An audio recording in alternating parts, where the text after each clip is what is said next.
Thank you, Program Director, Secretary General of the African National Congress, Comrade Fikile Mbalula, Comrade Emmerson Mnangagwa, First Secretary of ZANU-PF and the President of Zimbabwe, Comrade Daniel Chapo, President of Frelimo and President of the Republic of Mozambique, Comrade Netumbo Nandi Ndaitwah, President of SWAPO and President of the Republic of Namibia, Comrade Mara Batista Kiosa, Deputy President of MPLA, Comrade Mizengo Kanyaza Pinda, Member of the Central Committee of Chama cha Mapinduzi and leader of the delegation from CCM, former President Thabo Mbeki, Secretaries General of the ANC, MPLA, SWAPO, Frelimo, ZANU-PF, and CCM, and leaders and representatives of our liberation movements, youth and women's leagues of our liberation movements, elders and veterans, invited leaders and representatives from fraternal parties, members of the diplomatic corps, delegates, and of course, members of the media. It is with a great deal of honor, revolutionary pride, and heartfelt gratitude that I greet you all on behalf of the African National Congress, the host of this summit, and the people of South Africa. The Liberation Movement Summit is more than a conference. It is what one would call a homecoming.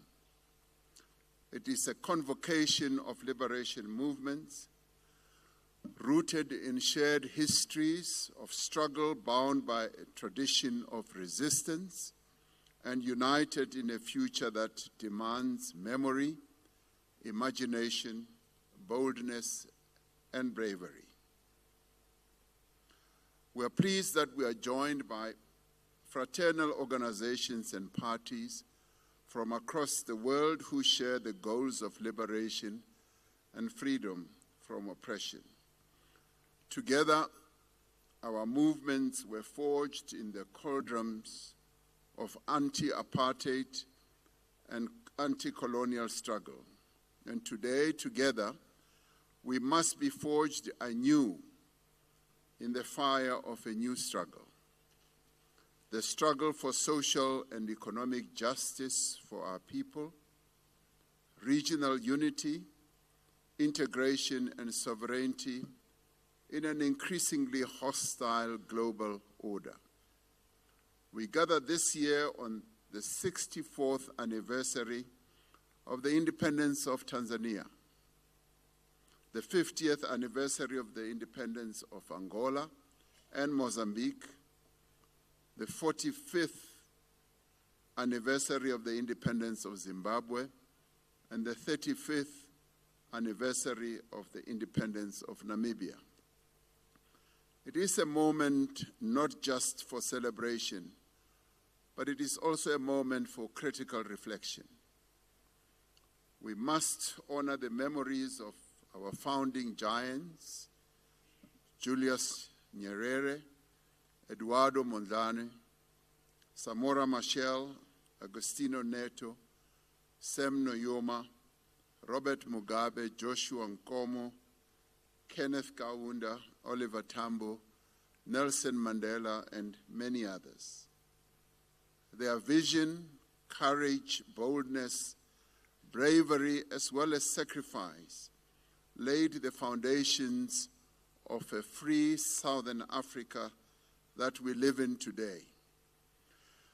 We remember with deep reverence the recently departed Comrade Sam Nujoma and Comrade Hage Geingob of Namibia, stalwarts of SWAPO and lifelong warriors for justice, equality, and dignity. We also, here in South Africa, remember recently departed David Dabede Mabuza, President of the Republic of South Africa and the African National Congress. We're also pleased that we have amongst us fraternal parties from across the world. This is what makes this summit so special, so impactful. We welcome the Communist Party of China, the Polisario Front from the Sahrawi Republic, Fatah from Palestine, the FLN of Algeria, United Russia, the BNF of Botswana, the Sandinistas of Nicaragua, and the PAC of Azania, as well as other continental organizations that are here represented, and other parties that I may not have mentioned.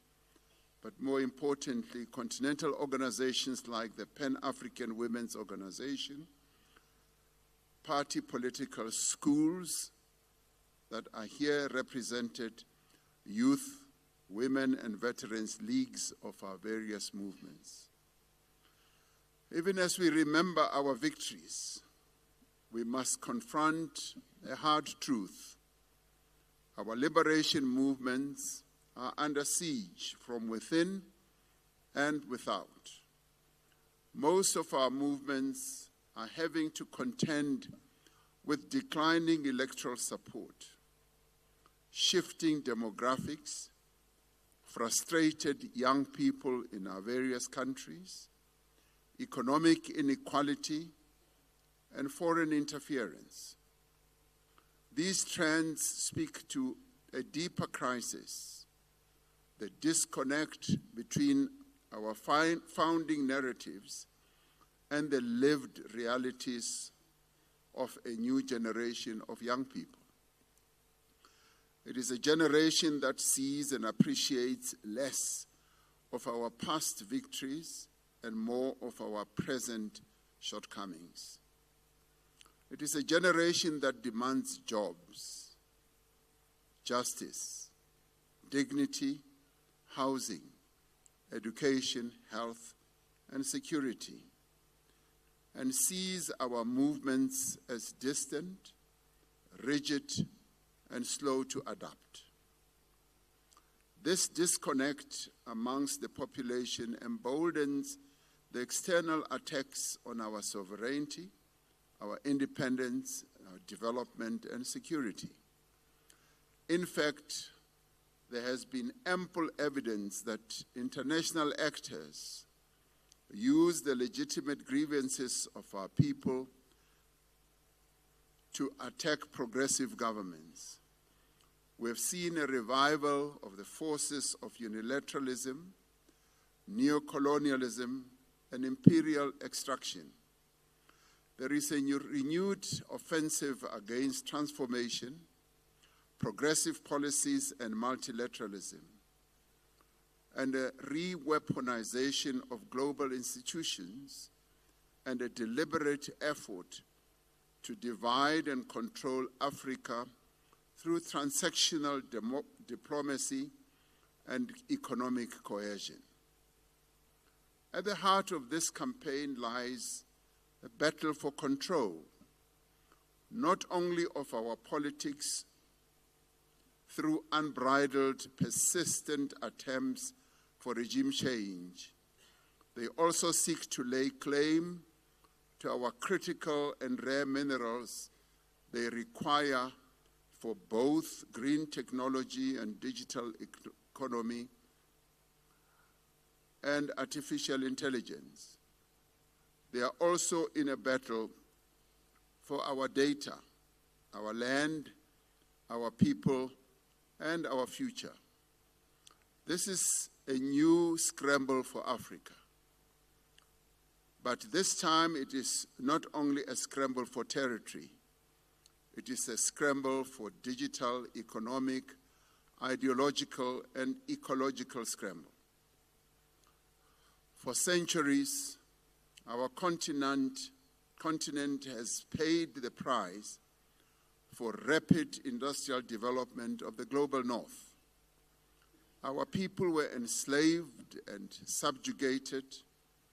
Our land was occupied and our natural resources were stolen.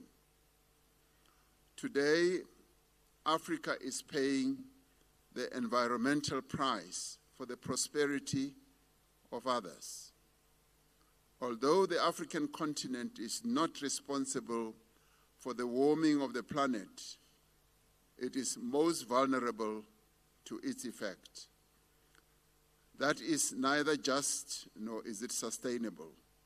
Countries in the global north developed on the back of Africa's human capital, on the back of Africa's natural resources and cultural destruction.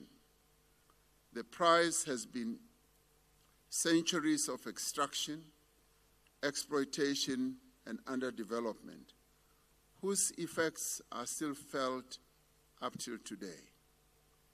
As Walter Rodney argued in How Europe Underdeveloped Africa, Europe was developed by means of the same underdevelopment of Africa.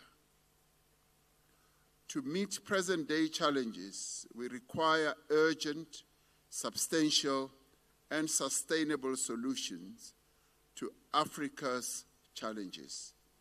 We need to find innovative ways of resolving our problems and challenges. The question we must answer is whether our movements are able to provide the leadership that is required in the world of today and tomorrow. The answer must lie in our ability to transform our movements, our governments, our economies, our societies, and our consciousness. We must recognize that our political independence is incomplete without economic justice. It is incomplete without resolving the question of land. It is incomplete unless we industrialize, we beneficiate the minerals that are extracted from our land, and we create jobs for our youth. As a region, we must replace the colonial extractive model with regional value chains, anchored in our resources, driven by our young people, and fueled by innovation. This means we must harness the transformative power of the Africa Continental Free Trade Area to advance regional and continental integration. Africa will never prosper for as long as we send all our raw materials abroad and rely on factories far from our shores for the finished goods and the advanced services that we use. Rather than export rock, sand, and soil, we should be exporting finished products that the world needs. We must process, build, and produce all that we need here on the African continent. This calls on us to invest in infrastructure that extends beyond national boundaries, to build a region that is both physically and economically integrated. As liberation movements from across Southern Africa, we are well placed to drive this important effort. We must acknowledge that many of the threats we face are internal. For many of us, corruption and patronage have contributed to various degrees to the destruction of our social fabric, to the weakening of the state, and to the disunity of our movements. The competition for public positions and resources has undermined our ability as liberation movements to adequately respond to the needs of the present moment that our people have. We need to be united in our efforts to rid our societies of corruption and crime, and we need to work together, drawing on each other's experiences, to rebuild and renew our movements. Our movements were built through the struggles of the young people of the time. Today, we must rebuild our movements the same way. The impatience of young people is not something that we should fear. It is to be welcomed because it signals the determination of new generations of citizens to strive for a better life, for a more just society. It is our responsibility as liberation movements to draw on that desire and that energy to undertake a new struggle with youth of our various countries at the forefront. Our youth leagues must not be ceremonial wings of our movements, but they must be engines. There must be engines of ideological clarity, economic innovation, digital activism, and organizational unity and renewal. We support the establishment of the Permanent Youth Secretariat and the Liberation Youth Development Fund, as well as the call for continental political education through our party schools, as well as youth exchanges and policy participation across our region. There can be no freedom without the liberation of women. The achievement of gender equality is a moral, social, and economic imperative. If women do not prosper, society does not prosper. If girls are unable to complete school, if women cannot find decent work or run their own businesses, if they do not receive equal pay for equal work, if they are vulnerable to violence and abuse, then our freedom will not be complete and our societies will remain forever poor. We welcome the comprehensive resolutions in this regard, including on land equity for women, reproductive rights, and the call to mainstream women in leadership, in trade, in learning, and in peace processes. We echo the call to center the Pan-African Women's Organization in our regional agenda and commit to elevating women's voices and leadership in every aspect of our movements, government, and the private sector. One of the most dangerous narratives today is the weaponization of migration. We must reject xenophobia in all its forms. Migration itself must not be seen as a threat. It is a consequence of underdevelopment, war, global inequality, not a moral failing of those who move in search of hope. As liberation movements, we must advocate for people-centered regional migration policies that affirm dignity, rights, and solidarity as well. We must never forget our freedom struggles were international in nature. Our freedom was achieved not only by the tireless struggles of our peoples, but by the efforts of people from across the world.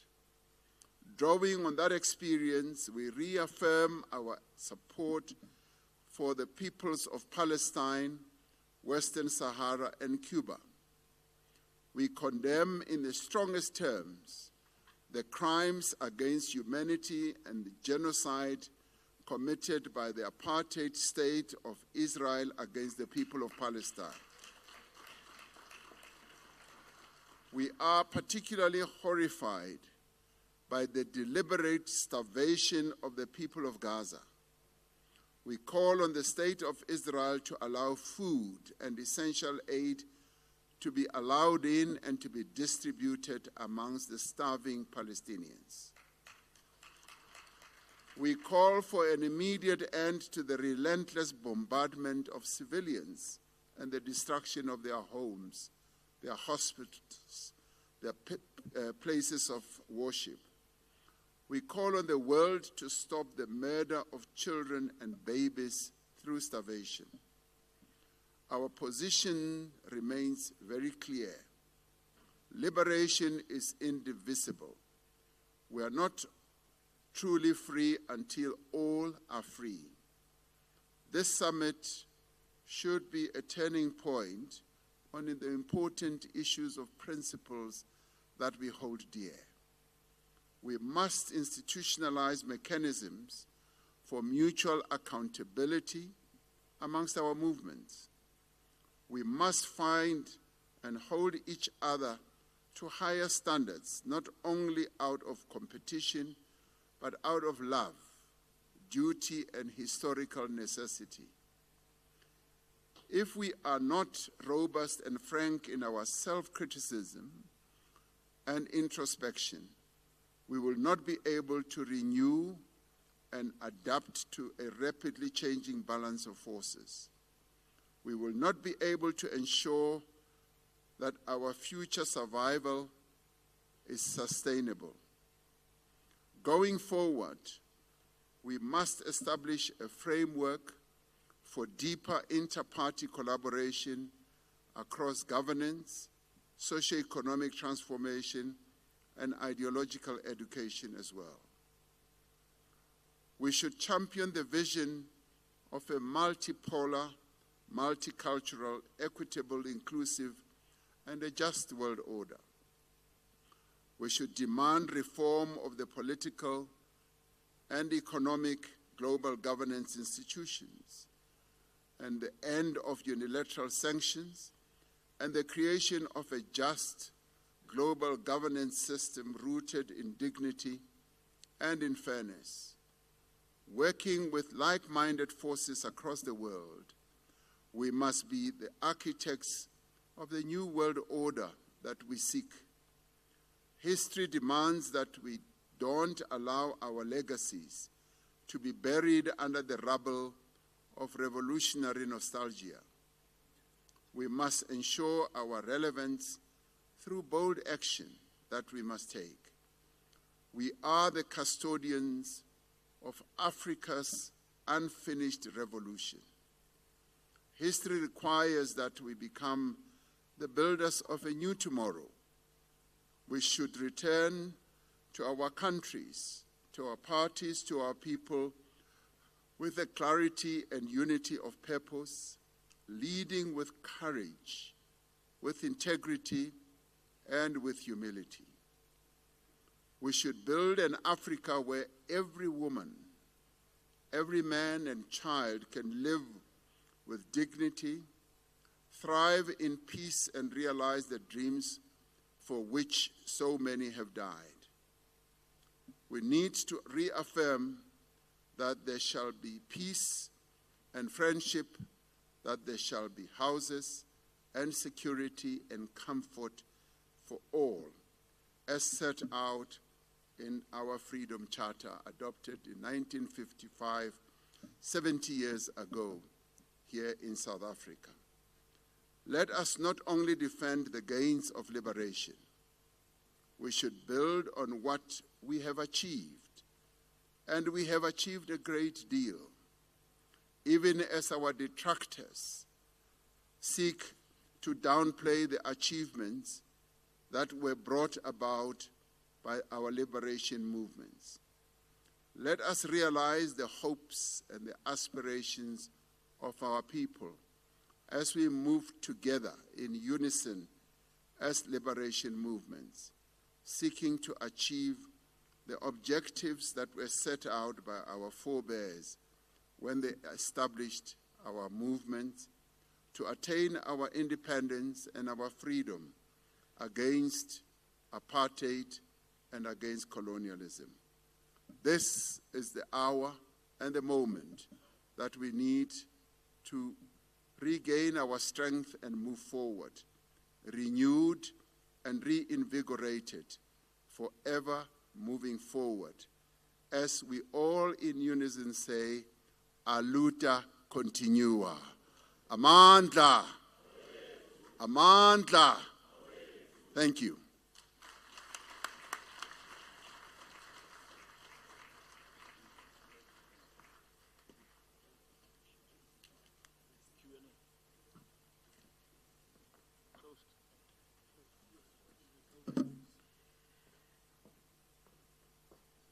Thank you very much, Comrade President. Excellencies, Comrade Secretary.